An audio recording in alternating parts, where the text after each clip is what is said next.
بسم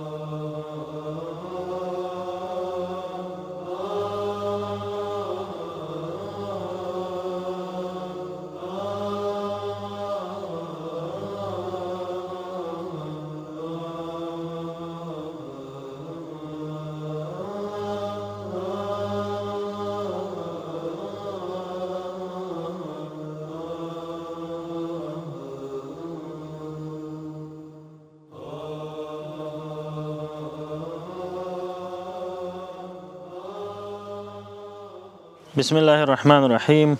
درنو ورونو خویندو السلام علیکم ورحمت الله وبرکاتو. موږ نن د لغمان ولایت الیشنګ ولسوالۍ کې یو. داسې یو کورنۍ ته راغلي یو چې له یتیمانو کونډو ډک دی. دلته ځوان او ګټیالی نشته. ټولې کونډې او یتیمان دې سپین ږیري حاجي بابا ته ګوري. دی هم مریض دی، نه کار کولی شي او نه روزګار.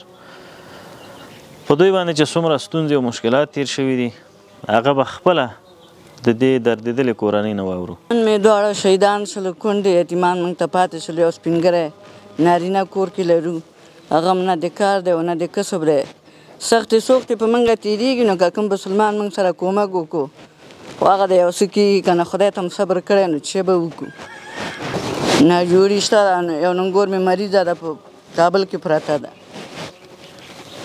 چې راغلی 2 شپې کور کې وکړ، مریضه یې بتره شي بېرته یو شو. ژوند مې داسې تېرېږي، نو ورور دلته یتیمان راته پاتې میده میده. نو کور کې هم داسې کار کول والا څوک نشته دی. خیر دی اوسي تاسو سره نور دوستان، نو داسې چې کومک وکړي موږ ته چې راوړي.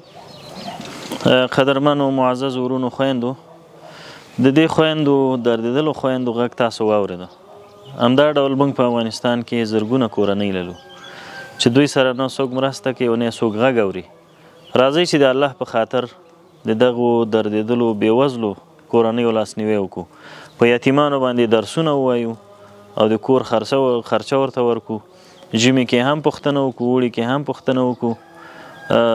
دوی دپاره حتی هغه خویندې چې هغوی کولی شي چې خپله د خپل لاس مثلا غوا ساتلی شي، هغوی ته غواګانې واخلو. څوک خیاطي کولی شي، هغوی ته خیاطي زمینه برابره کړو.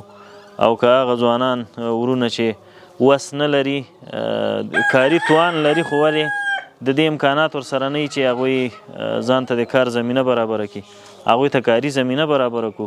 نو انشاءالله موږ کولی شو چې په ډېر نږدې وخت کې خپله ټولنه په خپلو پښو باندې ودرو.